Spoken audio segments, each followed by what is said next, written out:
Hi friends, welcome to Taste of Tongue channel. இன்னைக்கு நம்ம Cook with Komali season 3ல Mr. Santhose அவர் செஞ்ச recipe தான் பார்க்க போறோம். செட்டிநாடு ரெசிபி அப்படினாலே நம்ம மசாலா அரைச்சு ஃப்ரெஷ்ஷா மசாலா அரைச்சு செய்யற மாதிரி தான் இருக்கும். இந்த ரெசிபிலயும் நம்ம ரெண்டு பேஸ்ட் வந்து அரைச்சு வச்சு செய்ய போறோம். இப்போ எப்படி செய்யறதுன்னு பார்க்கலாம். அதுக்கு முன்னாடி நீங்க எங்க சேனலை சப்ஸ்கிரைப் பண்ணலனா மறக்காம சப்ஸ்கிரைப் பண்ணிக்கோங்க. பக்கத்துல இருக்கிற பெல் ஐகானை பிரஸ் பண்ணிக்கோங்க. இப்போ நான் 1/2 கிலோ பிராய்லர் சிக்கன் எடுத்திருக்கேன். இதை வந்து மேரினேட் பண்ணி வச்சிடலாம்.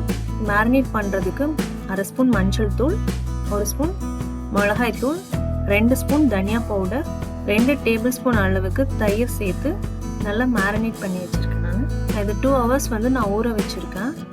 உங்களுக்கு எவ்வளோ நேரம் கிடைக்குதோ அவ்வளோ நேரம் ஊற வச்சுக்கோங்க. எவ்வளோ நேரம் ஊறுதோ அவ்வளோ சாஃப்டாக இருக்கும் சிக்கன்.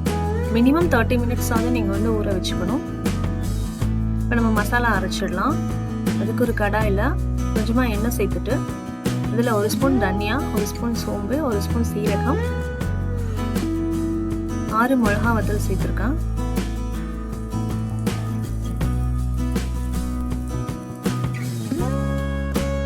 இதை வறுத்துட்டு இதோட பூண்டு, இஞ்சி, 2 மீடியம் சைஸ் வெங்காயம் வதங்குறதுக்காக கொஞ்சமாக உப்பு சேர்த்து வதக்கியிருக்கேன். இதை வதக்கிட்டு இதை ஆற வச்சிடலாம். இப்போ 2வது பேஸ்ட் அரைச்சிக்கலாம். இது வந்து 2 மீடியம் சைஸ் தக்காளி, இதை நான் மிக்ஸி ஜாரில் போட்டு நல்லா பேஸ்ட் பண்ணி வச்சுக்கிட்டேன்.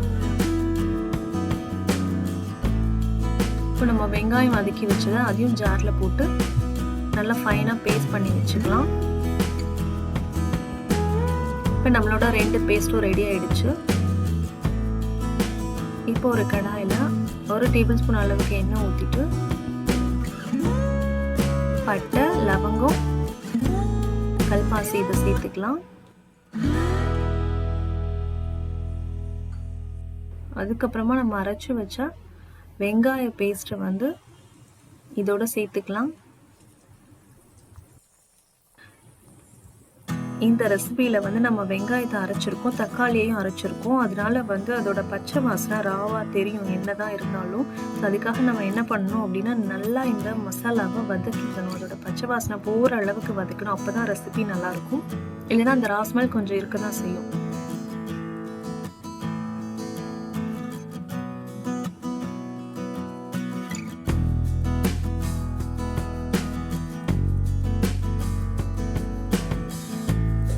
இப்போ இந்த வெங்காய பேஸ்ட் போட்டு ஓரளவுக்கு வதக்கியாச்சு. அதுக்கப்புறமா தக்காளி பேஸ்ட் போட்டு நம்ம வதக்கிடலாம்.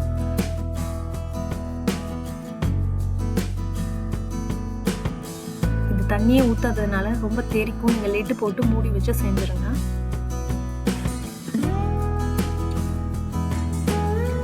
லிட் போட்டு க்ளோஸ் பண்ணிடலாம். நடுவில் கிளறி விட்டுட்டே இருக்கலாம். ஒரு 5ல இருந்து 10 நிமிஷம் நல்லா வதங்கட்டும். நடுவில் கிளறி விட்டுக்கோங்க, நல்லா அடிப்பிடிச்சிடும்.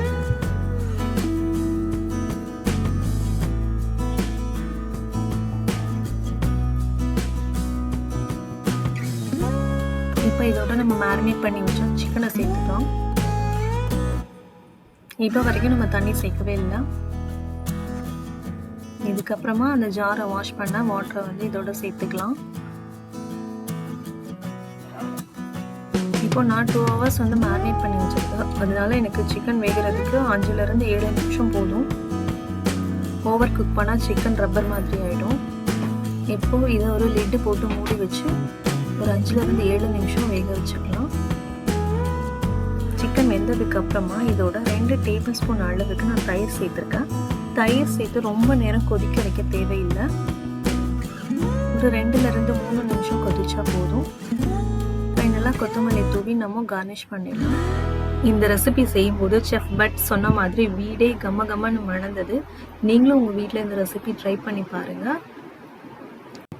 இந்த வீடியோ உங்களுக்கு பிடிச்சிருந்ததுன்னா லைக் பண்ணுங்கள், ஷேர் பண்ணுங்கள், மறக்காமல் எங்கள் சேனலை சப்ஸ்கிரைப் பண்ணுங்கள். தேங்க்ஸ் ஃபார் வாட்சிங் ஃப்ரெண்ட்ஸ்.